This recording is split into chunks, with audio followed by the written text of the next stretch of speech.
They looked at the most successful men and women of the world, and they found that they had like 7, 8 things in common. And one of the things they all had in common was a routine. They are obsessed with their routine. They don't have a gap of wasted time in their routine. You know, I realized the reason why I'm so successful and the reason why I don't get in trouble like I used to when I was younger is because when I was younger, man, my schedule had so many gaps in it. The devil had like, okay, he might pray at 6, but my man's watching TV. He playing video games by 8:30. It's not that I'm sweeter than nobody. The devil can't get to me because all my time is taken up. And by the time he get to me, I'm asleep. I'm too asleep to sin. I'm just being real. 8:30, he like, Eric, you should. I'm like, bro, I'm tired. Come back to me tomorrow. You know what I'm saying? Like, tempt me tomorrow, bro. I'm about to go to sleep. I'm good. Look, my body said, all you gotta do is put your shoes on. That's the hardest thing you gotta do. Just put your shoes on and I'll do the rest. I can't put your shoes on for you, but put your shoes on and then just go. And I just went and I was walking do the 11 incline, boy, and I was just walking for an hour and I was just like, you know what, it's almost an hour. I don't feel like running.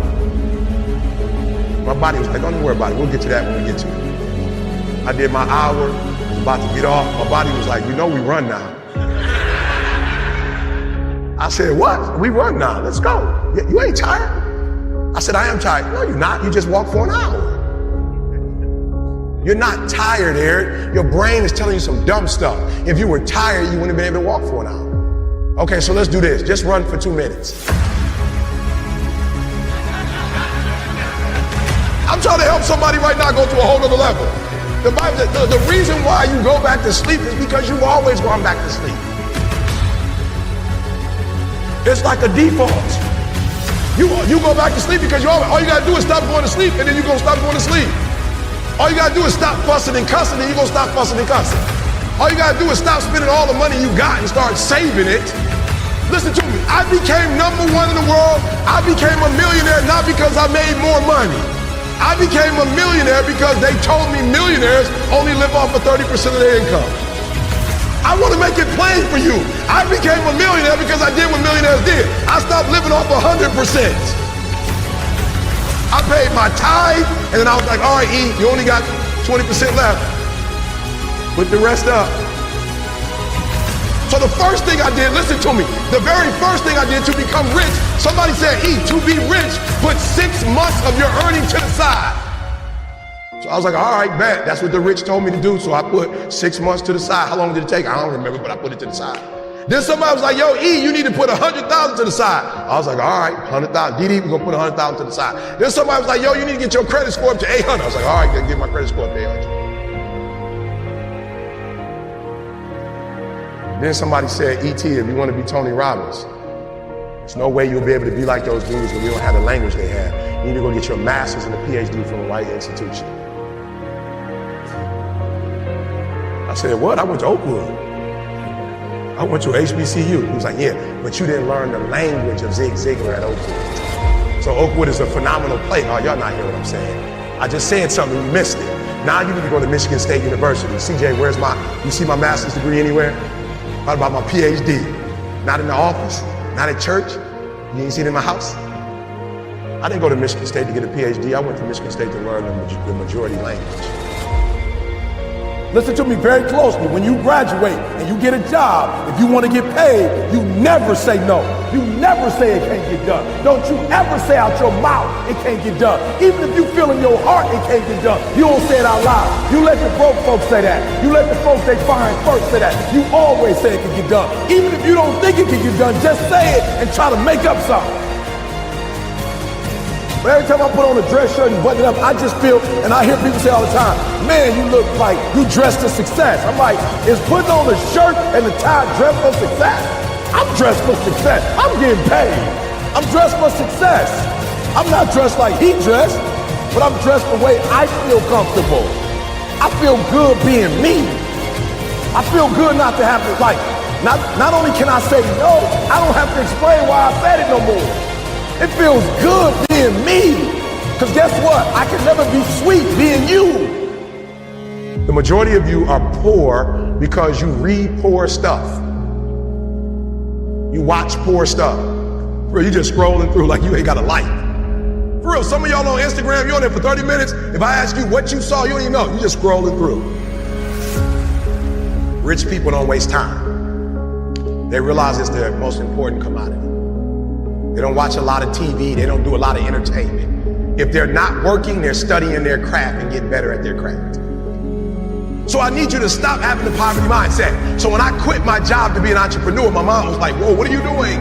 I was like, I'm quitting. My mom was like, don't you dare quit. You're going to embarrass me. You got a wife and kids. Does YouTube have insurance? Does YouTube have a 401k? And I was like, yo, mom, I ain't trying to be funny and I ain't trying to be disrespectful. I love you.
But you can't teach me how to be a millionaire because you're not one. You come from the working class, and I'm not mad at you, Mom. We wouldn't be where we are without you, but you told me that every generation is supposed to get better.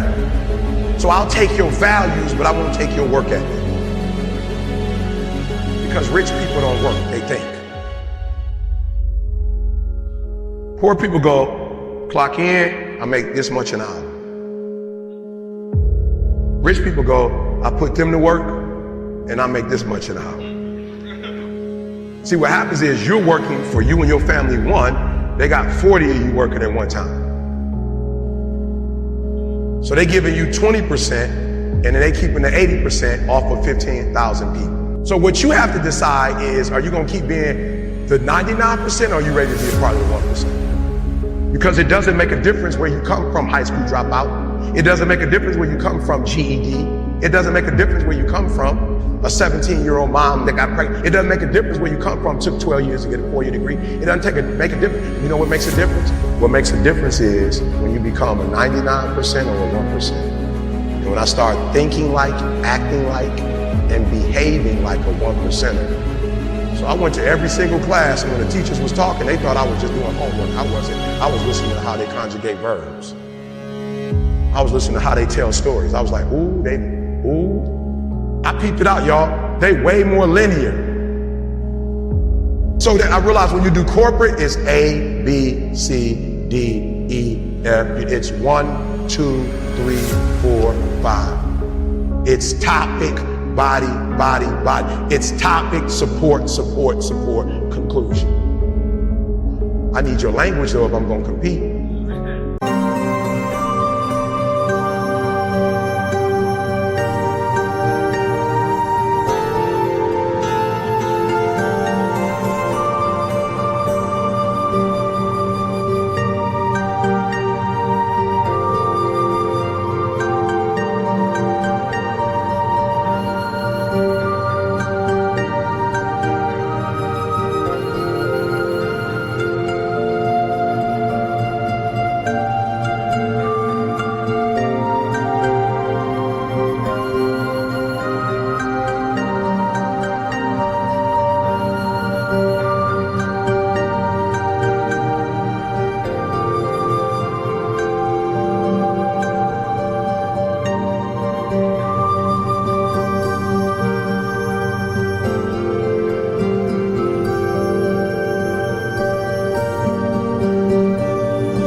I need your rules if I'm going to compete. I need your codes if I'm going to compete. The problem with most of you is you don't have a 1% language. You got a poverty language. There was a language that I needed to learn. Does it mean I need to abandon the language that I learned? Absolutely not. Don't be average, like for real. Whatever it is you do, do it and take a different perspective. listen to me very closely. The problem I have with most kids, if I tell you what it takes, most of you will die of exhaustion. You pass out before you reach 10,000 hours. You just pass out. You don't got the heart for it. You don't have the stamina for it. You couldn't take what it really takes. Just for those of you who don't know, when they came from Africa and were enslaved, they didn't move them to San Diego. They wasn't doing God in San Diego. I just want to give you some perspective. They were in Mississippi, Alabama. It was smoking hot, and they didn't quit and they didn't give up because they said, we're going to get through this for the next generation. Come on. Our Latino brothers and sisters who were migrant workers, they in the heat. There wasn't no AC. And the stuff that y'all complain about, the stuff that y'all think is like hard,